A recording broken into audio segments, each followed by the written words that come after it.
This week's show is brought to you by Blake Griffin's assists. Just as good as a point guard, but from a power forward. Welcome, everybody, to another Boxscore Geek show. I think we keep with tradition. Whenever I miss a show, Patrick has to miss the next one. I don't know why. It's unrelated. Patrick's actually sick, whereas I actually had work that kept me in the last week.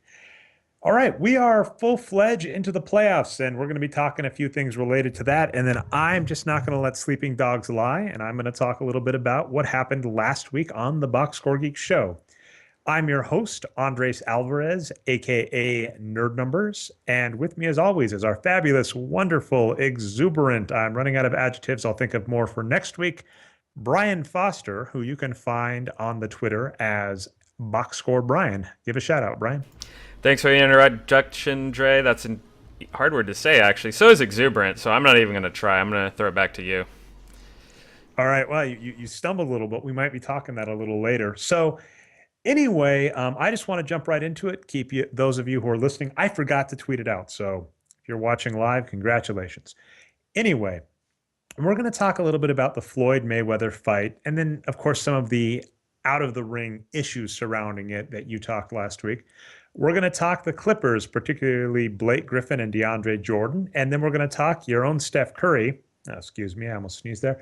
Your own Steph Curry, who, just took home the MVP hardware, which, I thought was touch and go, but would have been very disappointed if he didn't. So with that said, sorry, I'm trying to get some stuff up in front of me. Let's talk Floyd Mayweather. So you and Patrick last week went into this. And so the basic issue is Floyd Mayweather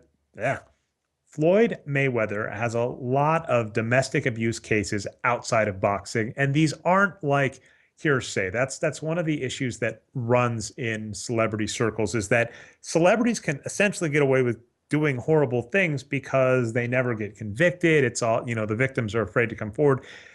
That's not the case with Floyd Mayweather. On his record, it's kind of the same as Ray Rice. The police record just clearly shows that he was in the wrong. And one of the people you brought up last week was Stephen A. Smith. Patrick did a fantastic Stephen A. Smith impersonation. But Stephen A. Smith just said some essentially outrageous things about it. And I wanted to address a few of those. The first is, one of the things Floyd Mayweather did to one of the women he abused, an ex-wife of his, or ex-girlfriend, I believe, is he stole her cell phone. Now, as Patrick discussed last week, this is a very common attack. This is a very common tactic among abusers because it isolates the victim. It basically keeps them from being able to call for help, and it puts them in a position of kind of embarrassment where they have to step forward. I'll link some stuff on domestic abuse and how it's not. People have the wrong idea about it, which we're going to talk a little bit more about. Stephen A. Smith came to the defense, I guess, which is ludicrous, by saying it wasn't a grand larceny charge, because that's what happened. Floyd Mayweather got charged with grand larceny for stealing her phone because it was just an iPod. As Patrick pointed out, it wasn't an iPod, it was an iPhone. When there is a big difference, especially between the two. And the grand larceny charge was fine. Now, one of the things Patrick did on last week's show was talk the cost. And in the comment section, people were basically saying grand larceny wasn't $300, which I believe was the estimate Patrick brought up. Just a clerical note, when this occurred, it was in 2010. The iPhone was relatively newer then, and it is not hard. In fact, I know for a fact it's not the case anymore, but my iPhone right here, when I purchased it all the way vamped up, meaning all the memory, all the perks, and it was over $500. And a lot of people don't realize when you buy a phone on a plan, the 2-year commitment, they waive a cost. So basically, it was not even the slight bit outrageous to think that Floyd Mayweather stole something that was easily worth in the neighborhood of $500 to $1,000 from his ex-girlfriend, and he did so in a manner for very unscrupulous means. Stephen A. Smith, no leg to stand on the fact that he basically said he couldn't believe that Mayweather would lay hands on a woman when the facts were 100% different. The fact that he said iPod instead of iPhone when it's, again, completely different. Essentially, I'm going to say you crashed and burned, Brian, and I may be in the same boat on this discussion. But you kind of tried to say there's a point which is ESPN kind of wants characters. One of the things we always compare to is professional wrestling. And the sense being that ESPN wants characters that say sound bites that are essentially like wrestling heels that are supposed to get the audience against you. There's something to that, but the problem is when ESPN has people essentially making things up, which in this case, Stephen A. Smith, this is where you're allowed to come down on him harshly, was making up facts and obfuscating the truth in the case of iPod versus iPhone. That's where it just gets inexcusable to me. Where ESPN, even though, as Dave Barry always points out, the E is for entertainment and the N is not for news.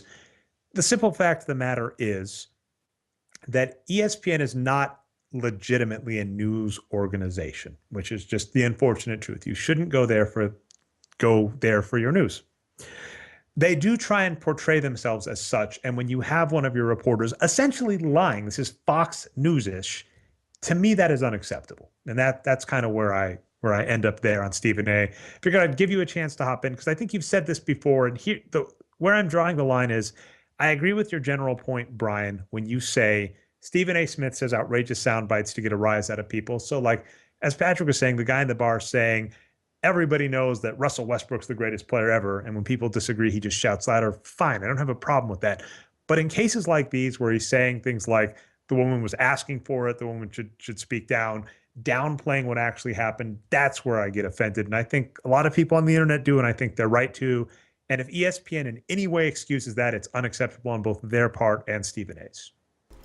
No, and I can't disagree with anything you said there, Dre. I think, I didn't do the best job communicating my point mainly, but I think it was mostly that if I may have said this on the show, if a bus hits Stephen A tomorrow and he's just gone out of the picture, ESPN doesn't have him anymore, they're going to throw some other guy up there to do the same thing he did, right? So I think the main thing I'm trying to caution about here is if people want to pile on Stephen A, fine, but I'm just think there's bigger fish to fry than him. He's, like you said about the other issue, maybe he's more of a symptom than the root.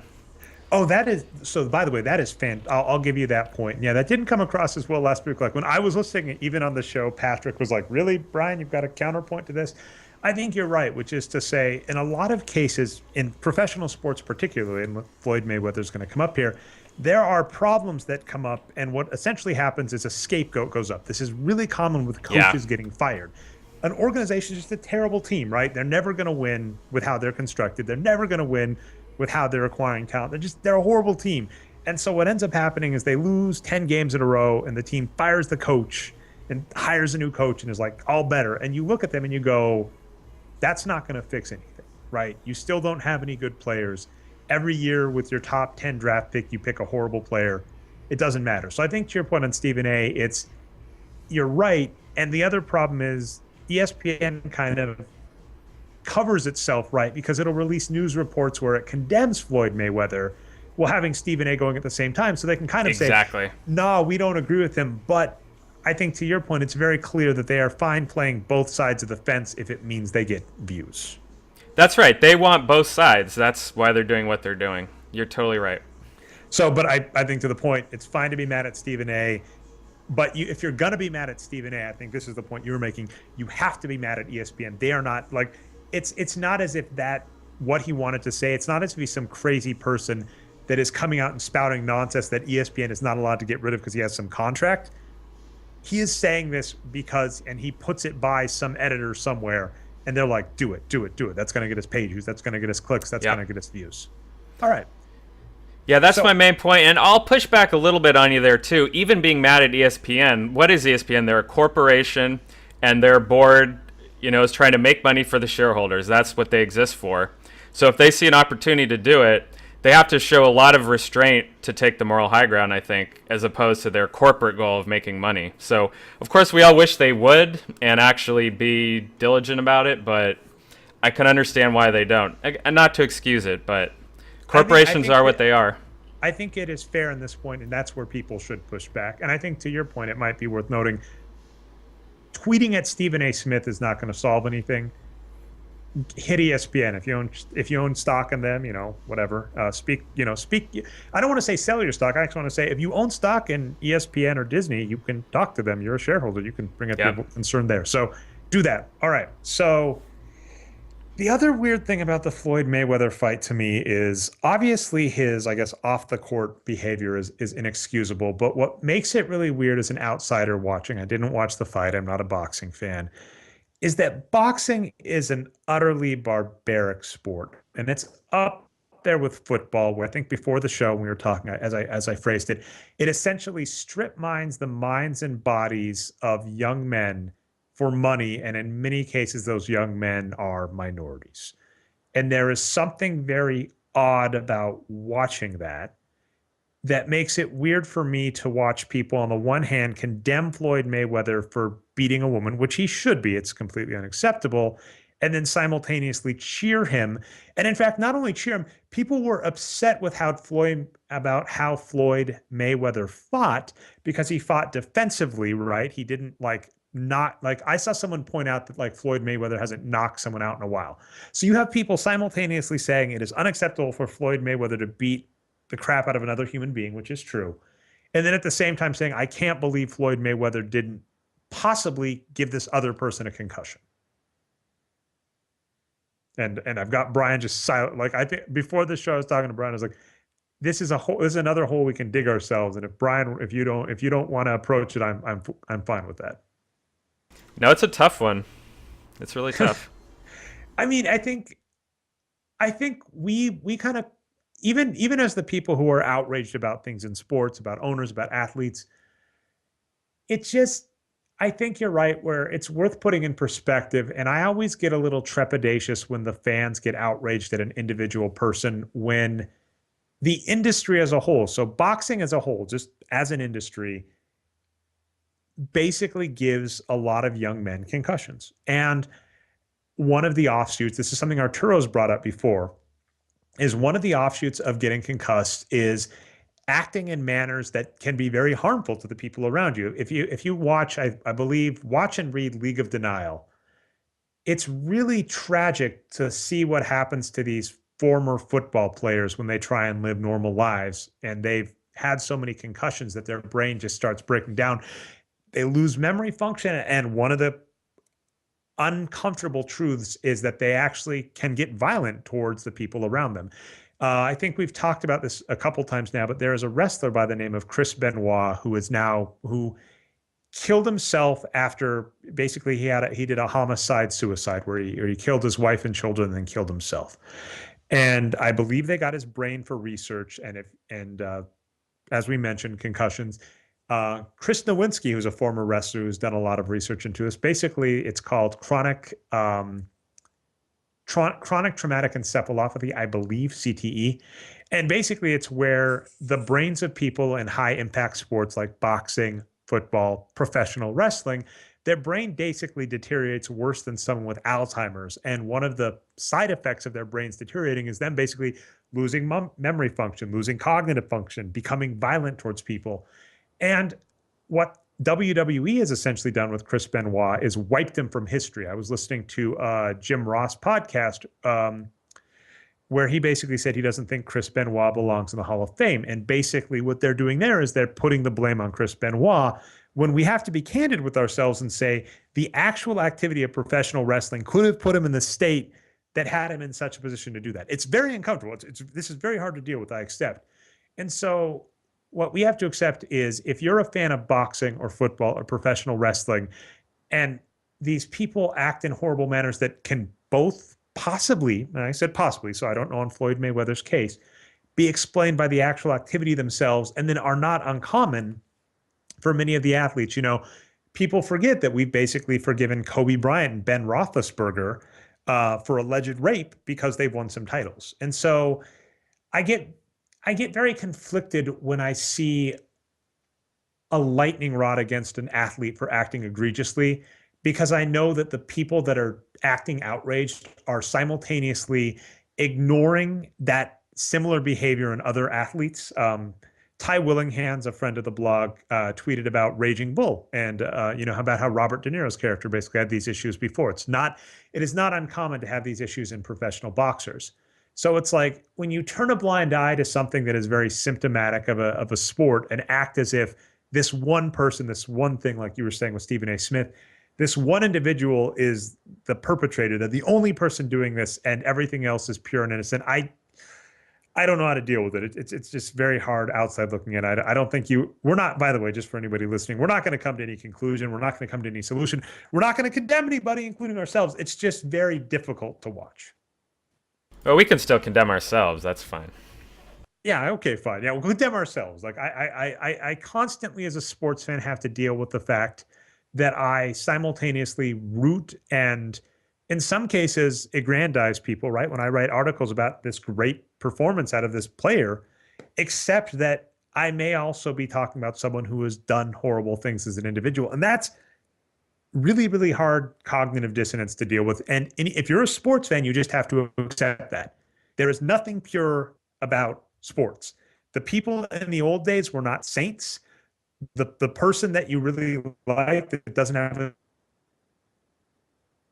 Oh, let's see if we're losing Dre. Okay, we got you, Dre. Month, You're back. a year, 10 years, something is going to come out of it. Okay. So anyway, all I was saying is the thing about sports is the players in the old eras weren't saints. The people that we like that we haven't heard stories about, there's nothing to guarantee that they're saints. We like these people because they are very good at athletic endeavors, and we have to be very careful not to try and connect that on a moral basis to that same individual. It's called the halo effect, where you like one aspect of an individual and you try and apply it to all of them. And I think we have to be very careful about that. And then we also have to be careful, which is to say, I have nothing against if you're outraged at Floyd Mayweather, but you can't turn a blind eye and act as if that problem is not symptomatic across boxing and indeed across a lot of professional sports. Absolutely. And, the more I think about it, when you put it that way, that's probably my bigger overall point about Stephen A. Smith and ESPN, too, for this whole issue is that's what the media is trying to do, right? They're trying to create narratives. ESPN wants to draw in kids, maybe not for boxing, but in general, they want the next generation to be ESPN watchers like everyone else. They want to boil everything down to the simplest level of good and evil, and they have this huge murderer's row of, serious guys to talk about how serious all these issues are, right? We're going to bring in Skip Bayless, we're going to bring in Stephen A., and we're going to break it down to the very simplest black and white.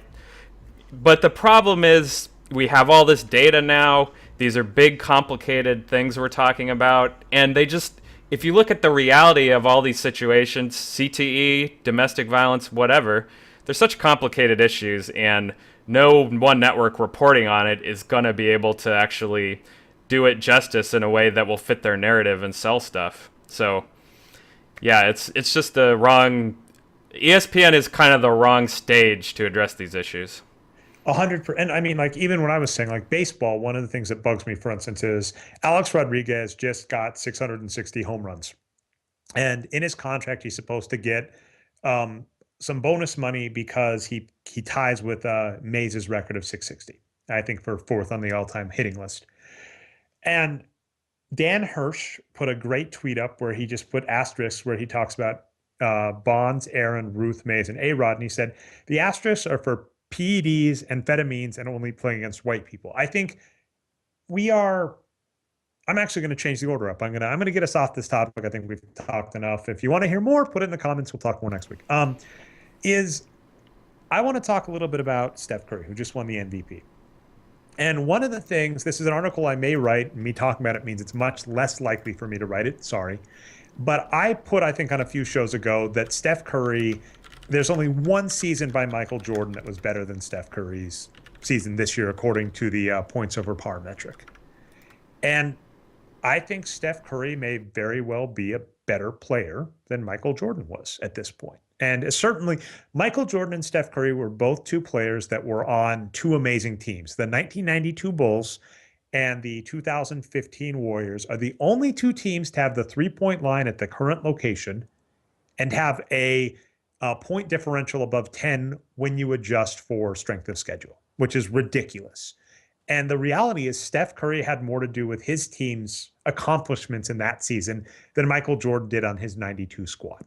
But look at all which those is qualifiers, Dre. Why can't you put it in black and white? Get off the fence, Dre. Oh, sorry. I was channeling actually ESPN for a moment. actually we're gonna talk a little bit about that. So, but what I find is I actually tweeted that out, and former number one fan of the show, Evan Zammer, he was a big fan of the Wages of Wins. I don't know if he's a big fan of Boxscore. Geeks actually retweeted me, and I think he was being a little incredulous when I made the point that I thought basically Steph Curry had a season that was better than all but one of Michael Jordan's seasons in his career. And I think the thing is, we are very, very tempted to believe that things in sports, this is just a very common thing, used to be better. That the sport has become more unpure, that players used to have more skill, that the game used to be pure and everything's getting ruined and yada, yada, yada. And for instance, the link I gave you is Steph Curry. Oh my God, by the way, last week on this show, every time Patrick mispronounced Steph Curry, even after acknowledging it, Steph Curry and Kawhi Leonard, yeah, oh, I got it right in the first try. Steph Curry and Kawhi Leonard, these are two players that we just butcher their names regularly. The defense I'll give is if you watch the Kia MVP or Defensive Player of the Year award to Kawhi, the person butchers his name so badly. I was like, I felt so vindicated. I was like, oh my goodness, we have never said his name that poorly. I'll include the link. But anyway, Steph Curry is the only player in NBA history to shoot more than 8 3-point attempts a game and score over 44% from beyond 3-point line. That is absurd. And actually, to your point, like ESPN, I find that a lot of, I'm going to call them, I just dropped his name, but over at Advanced NFL Stats, Brian Burke, he came out a while ago, basically, and I ended up calling these Brian Burke stats, where he gets really mad when you have the ESPN announcers that says, by the way, do you realize that Peyton Manning is 100% on third down passes in the month of May when playing against East Coast teams? And you have to put so many qualifiers. You go, that's stupid. And anybody that's looked at the basketball reference play index tool, you can do this, right? You just keep qualifying things, right? You're like, I want to look for players with over 500 attempts that have shot better than this, that have done less than this. And you keep whittling and whittling and whittling until you get the one player, and you can say they have this many assists, but this many blocks, but this many steals, and this many points. I'm saying this is a very simple stat. Steph Curry had the greatest three-point shooting season in the history of the NBA. And that is among one of the reasons he is a legitimate MVP. Like, I think if you look at the points over par metric, I believe he's top of the list on per minute. And we kind of talk this. It's very hard because you can go back and forth. You can say he didn't play as many minutes as James Harden, so is James Harden more valuable? But the reason he didn't play as many minutes as James Harden is because he played so well when he played that the bench could come out. And it's not a metric that we can quantify as being good or bad. But I'm just saying on a per minute basis, Steph Curry was the best player in the league according to our numbers this year. He is the greatest three-point shooter in the history of the NBA. And I like that. I like when you give the MVP to someone that basically has done something that hasn't been done before that isn't a Brian Burke stat. Meaning, if it's the first player to get like 20 points and 20 rebounds a game, which will never happen again, I'm okay giving that person the award for that. So I love Steph Curry winning the award for that. He is just an absolutely absurd player that we have not seen the like of, that I actually believe, at this point is a better player than all but I think it's 88 or 89, all but one of Jordan's seasons. And it remains to be seen. Part of Jordan's greatness is that he was great over many, many years, and we'll have to see if Steph Curry keeps this up. But I find when you bring that up, right, when you go, Steph Curry is playing better than Michael Jordan right now, you could make the same claim for James Harden. People bristle because they believe Michael Jordan was the greatest and no one will ever reach that level again. And that kind of bugs me. And it's understandable in Steph Curry's case why people don't get it, because his points per game are lower, but his points per game are lower because his shooting efficiency is so ridiculously good. He doesn't need to take that many shots and he passes the ball. So I think Steph Curry at this point is playing better than Michael Jordan was at his prime in all but one season. And I hope it keeps going. All right, well, I have to have some kind of a counterpoint here. I can't just let you get away with that. But I want to put you on the spot to all the listeners who are new to the show this week. Brian Foster is allegedly a Warriors fan. So come on, Brian. Warriors allegedly, fan. but I'm a bigger fan of, just being difficult and arguing with people. So fair enough. Okay, no, that's what we got. Well, so your point here is that people get nostalgic for the past, right? And they think that it's not the way it used to be, right? But then guys like us, I definitely believe this. We're in a much better era than we've ever been. We're a lot more scientific about shooting three. I say we, I should mean the actual NBA players. They know they need to shoot threes. They need to not do isolations, not take, fadeaway deep 2 pointers. They need to shoot at the rim. And on top of that, Jordan was a shooting guard and not a point guard, so he didn't have his hands on the ball quite as much. Although, Oh come on, no, he's Jordan. He if dominated the ball. If we had the SVU stats, Okay. Jordan would have held. I mean, you could argue like Steph Curry and Jordan are two players. By the way, that is one thing that made Jordan really really good too. He passed the ball a lot as well. If you're going to talk about these meld guard positions, like I'd put them both as the same. Allen Fair Iverson, enough. Jordan, Steph Curry, they're all this kind of like shoot first guard, right? That's going to dominate the ball. If I'm just saying, if Jordan were on the Spurs right now playing with Popovich and he was only driving to the basket, shooting threes, and passing, would he be even better than he had been? This is something that's come up, and it's not true for all the sports, but basketball is a little different. So, for instance, in baseball, the issue you run into is there were a lot of subpar pitchers, and the people that were really dominant, like Ty Cobb, who, over 400 batting average for a season, which will never happen again. Basically, the sport caught up. And what you can look at, there's a great author named Stephen Jay Gould who talks about this population, where if you take the population and it's, there's a population distribution and you smush there's an upper bounds to human performance. So if you take a population distribution and push it towards that bounds, basically what you're going to notice is the performance of the people is just going to get closer and closer together. And this happened in a lot of sports, right? Baseball, some of the best baseball players back in the day would just not be as good in the modern baseball era because the pitchers have improved, other batters have improved, fielders have improved, etc. The NBA is somewhat true to a degree, right? We've gotten international players that have come in, we've gotten better training.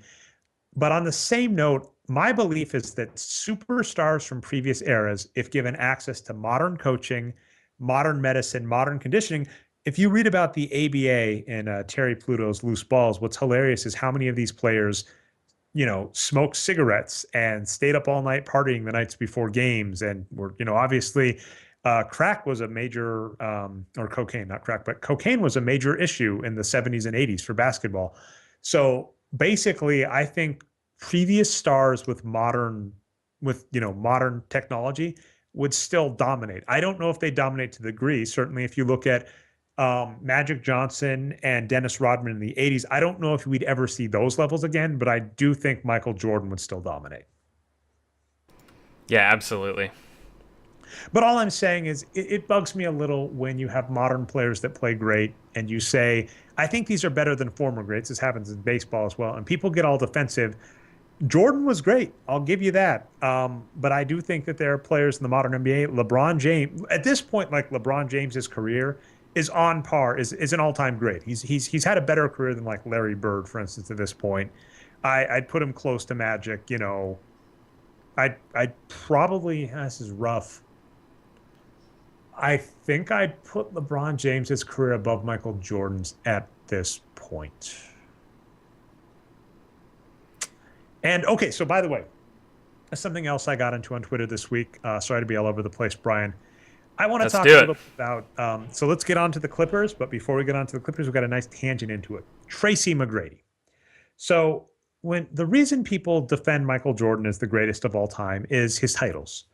And I've discussed this, and I will write this in an article. The fact of the matter is Jordan's second three-peat was a lot of happenstance. Essentially what happened, the two major factors were because Jordan retired, Horace Grant left the Bulls. Because Horace Grant left the Bulls, there was a void at big. The Bulls needed to replace him. Phil Jackson in his book has said he basically had a list of 10 bigs he wanted. Dennis Rodman was 10th on the list. But Dennis Rodman was in a front office dispute with the Spurs, and they wanted to trade him. So the Bulls, if they wanted Dennis Rodman, had to act quickly. So basically, a player that wasn't first on the Bulls list came available, and they took him because if they waited, they weren't going to get him. So that they lucked into Dennis Rodman. The NBA shortened the three-point line, which essentially, if you look at Jordan's numbers, that was the only time in his career he was really that efficient from three. Basically extended the life of Jordan and then was also kind of a cheat code for the kind of team the Bulls had constructed with Jordan, Pippen, Tony Kukoc, and Steve Kerr.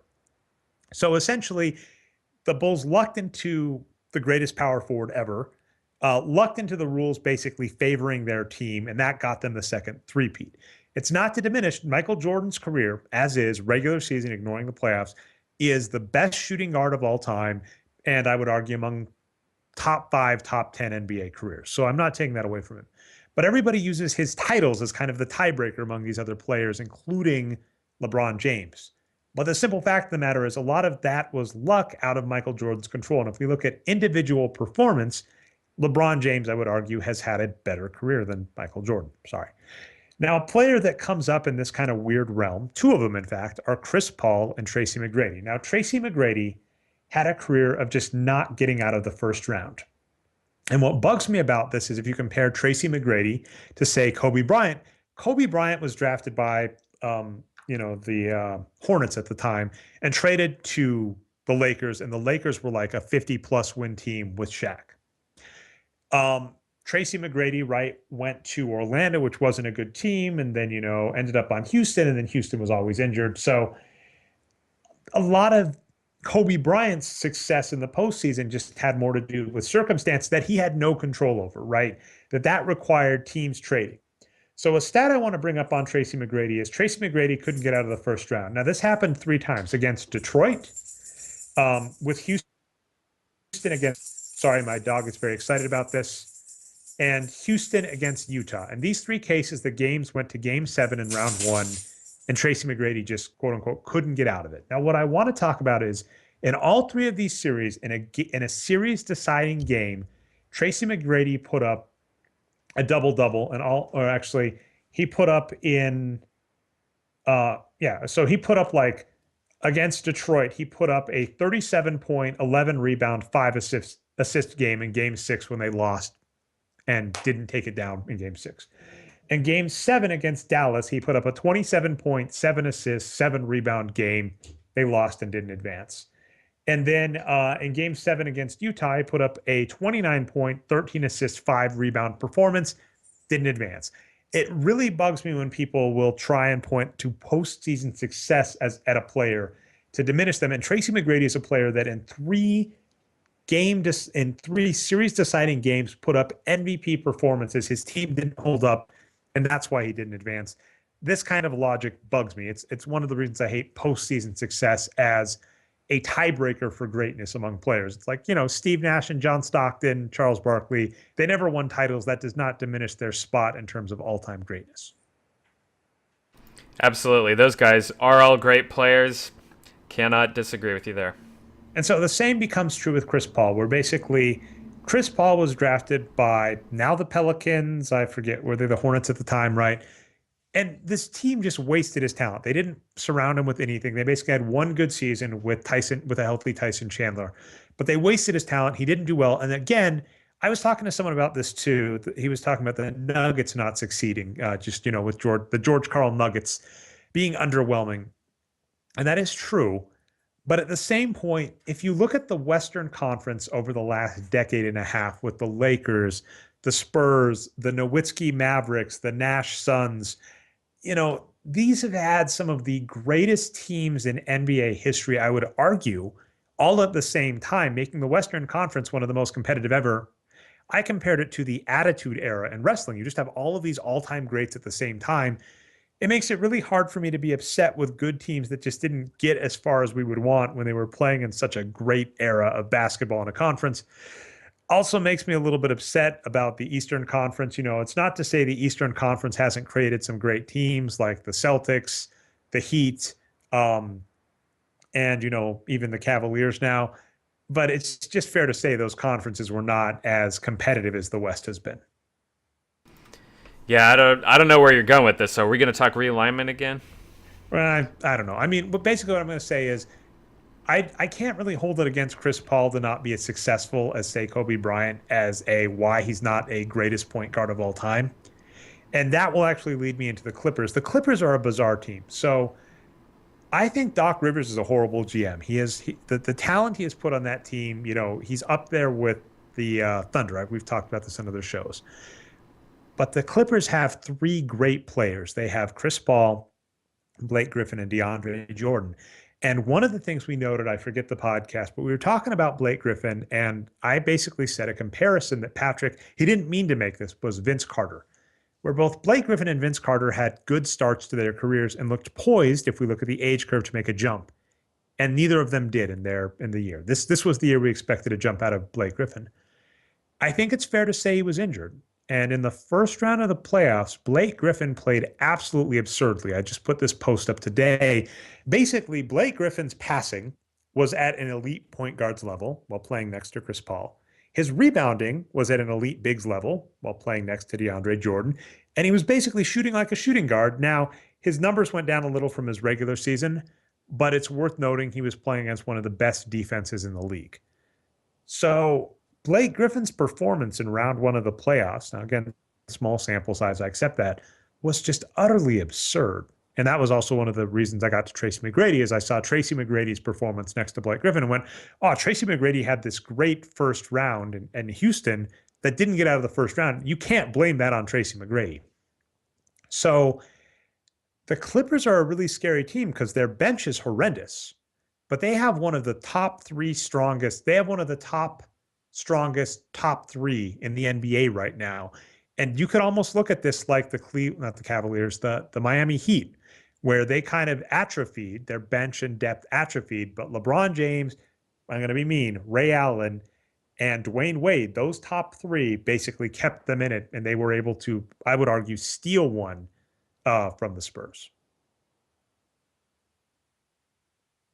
Oh, sorry, I was muted. Nothing. All right. Sorry, I'm working on stuff, Dre. No, it's true. The thing that gets me is how we distill it down to that one moment. I mean, this is the big kind of gulf between, analytic thinkers and mainstream thinkers, right? This is one of our biggest points, is that people will take that whole regular season of both the Spurs and the Clippers, and and what we would say is, well, these are two equal teams, right? They had similar records. They went to Game 7, went down to the very end. Statistically speaking, we should just consider them to be two equally great teams, and that's it. But that's never the way the commentary goes, right, amongst the fans and whatnot. It's, well, Chris Paul made that 1 second shot. He's an all-time great. Wow, what a great player he is. The Spurs are ready to retire. And if that one shot had gone different, it would have been the opposite, right? Chris Paul's a choker, blow up the Clippers. Spurs can play into their late 40s. So, well, E.J. Fisher brought this point up, I think, when we talked the Spurs a while back, where he was just like, okay, the Spurs basically had the title up to Game 6, I think, 2 years ago. And then Ray Allen makes like two impossible threes, and they lose. Well, did the Spurs legitimately jump from being the best team in the NBA to not the best team in the NBA just based on those 30 seconds? Is that really what you want to make your basis on, and not the 82 regular season games, the 20 playoff games between both teams? No, just that 30 seconds. Yeah, and that's it. And then somehow being clutch or choking, something we can't measure even though we try, will trump, all 82 of those games.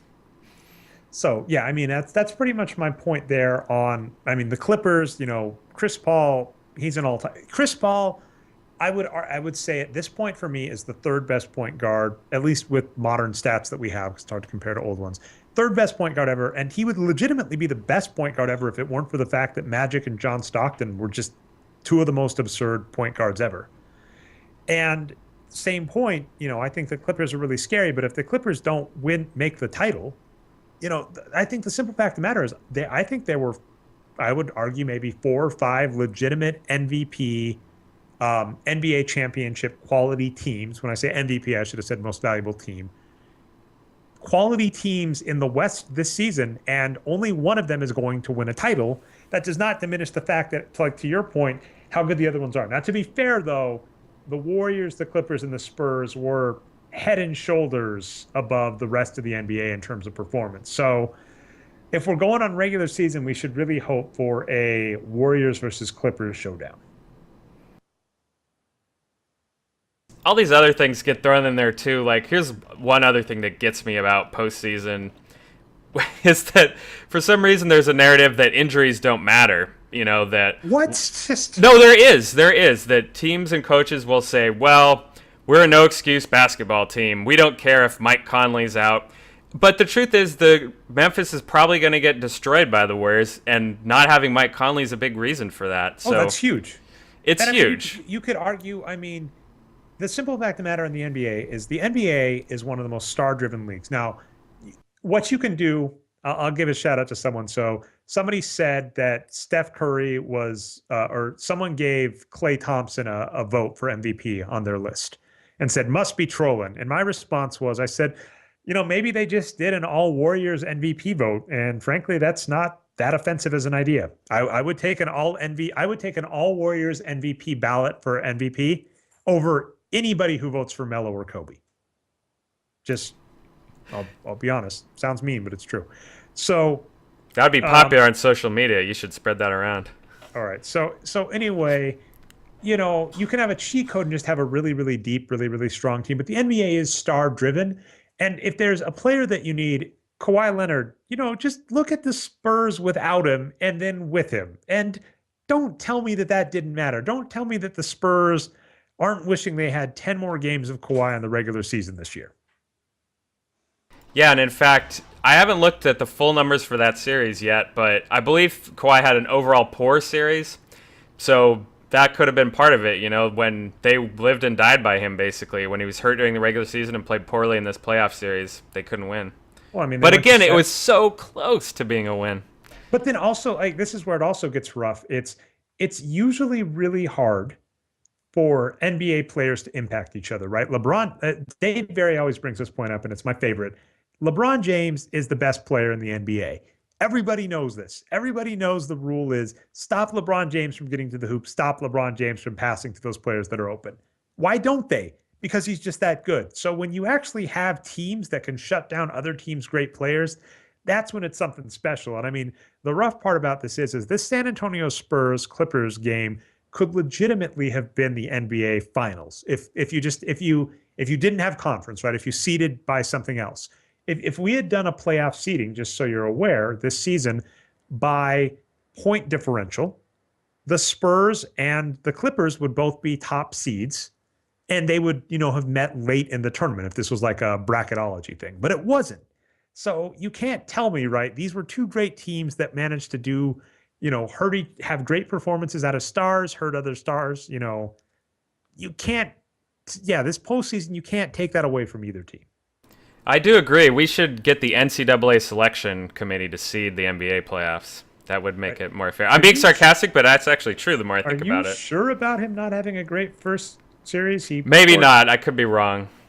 Again, I was just listening to the games. I wasn't actually looking at the numbers. He shot 57.1% true shooting, got Good. 20 points per game, 7 rebounds per game, 2.6 assists per game, 1.1 steals, zero point 0.6 blocks, only 2.1 turnovers. I think it's fair to say, dear listeners, that Brian Foster did not watch any of the Wow. Spurs games, hates Kawhi. Send your hate mail to Boxscore Brian on Twitter. He deserves it. EJ Fisher, I expect a scathing letter to the editor about Brian's just utterly slanderous takedown of Kawhi, who did not deserve it for such a great first round series. Well, the eye test is all that matters, and they lost the game. So that's my counter to that argument. All right. By the way, I don't really have a good spot for this, but it is really interesting. So I'm going to give you, I made a post about this today, but Blake Griffin has me in this weird spot where I want to talk a little bit about floor spacing.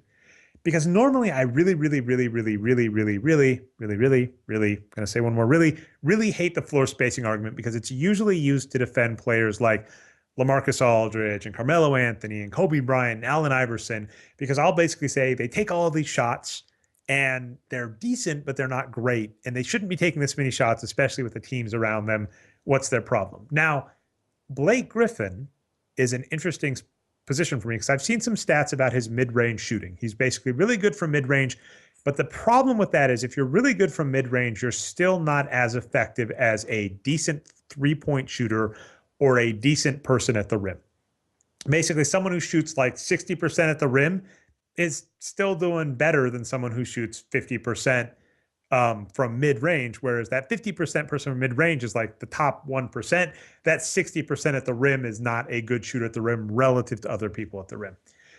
But the cheat code and the difference I'll give you is that Blake Griffin's passing rate is absurd.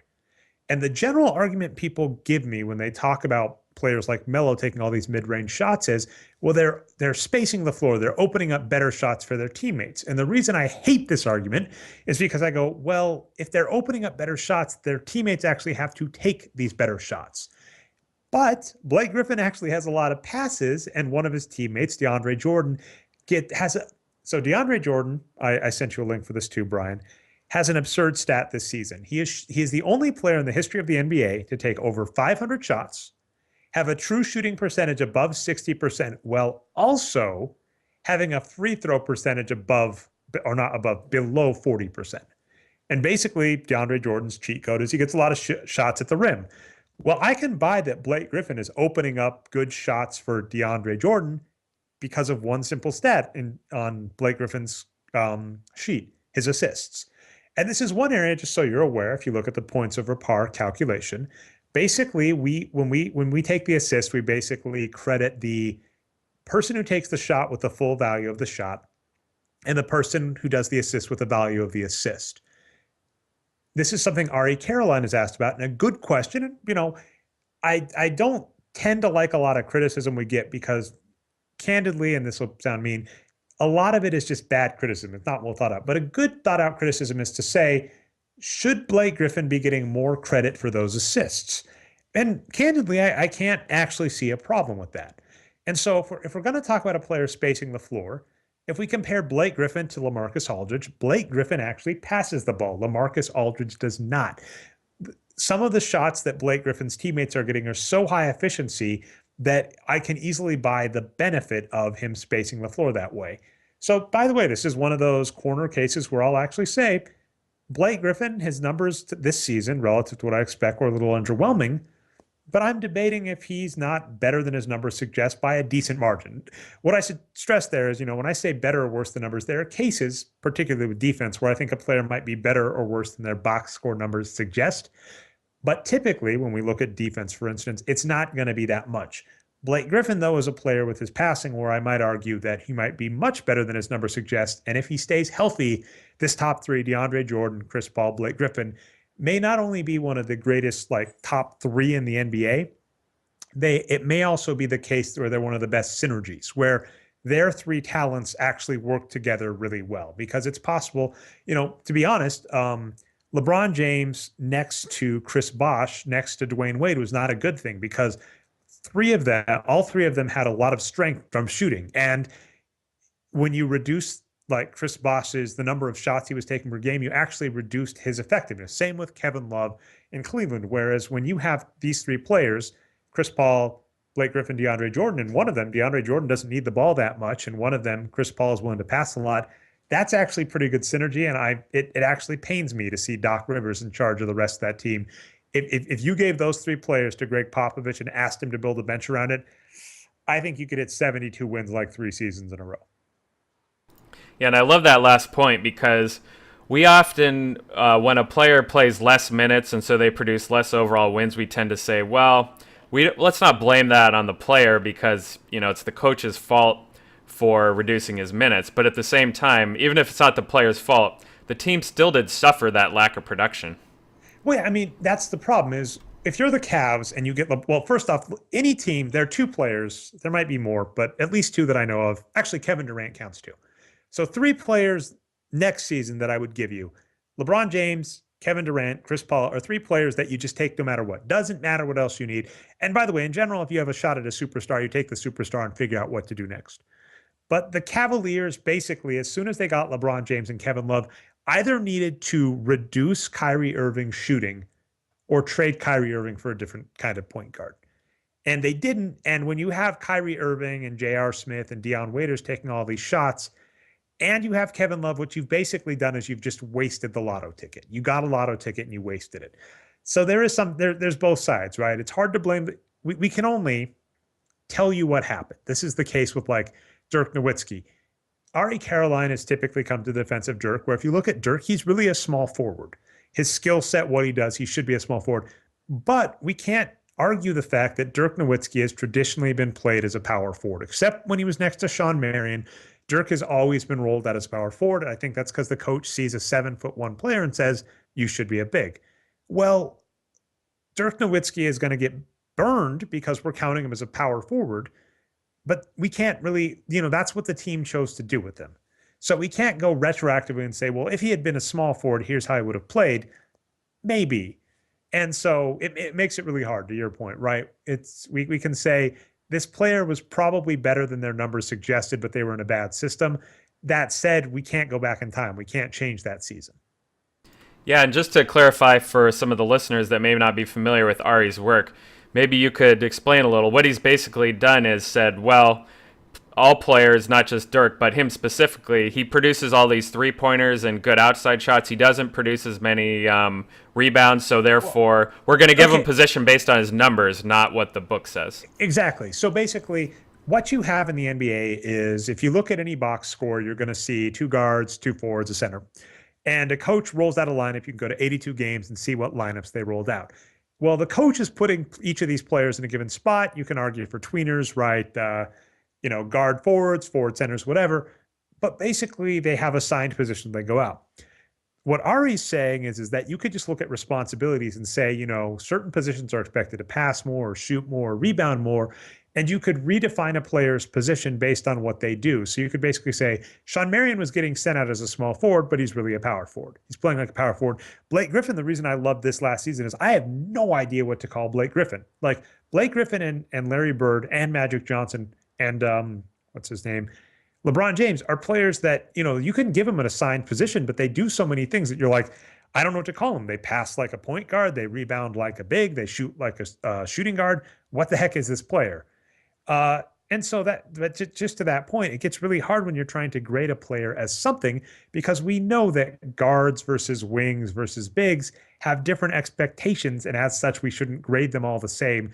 But you get into murky territory with certain players, and Dirk is one of them, where it's hard to know what you should really be calling them as a player. And Ari has done some great work looking into that. Oh, see, I'm muted again. Absolutely, Dre. It's the funny thing is, I was just looking at that article and showing it to the viewers. It's 3 years out there now. 3 years ago, he originally proposed that Nash equilibrium. So I don't know if we've gotten anywhere with this since then, but we're still fighting the good fight. Yeah. Also, I just because I have it up in front, I can't believe you called Kawhi's series bad. You're fired, man. You are. I must have been brainwashed by Kevin Harlan and everyone else on TNT.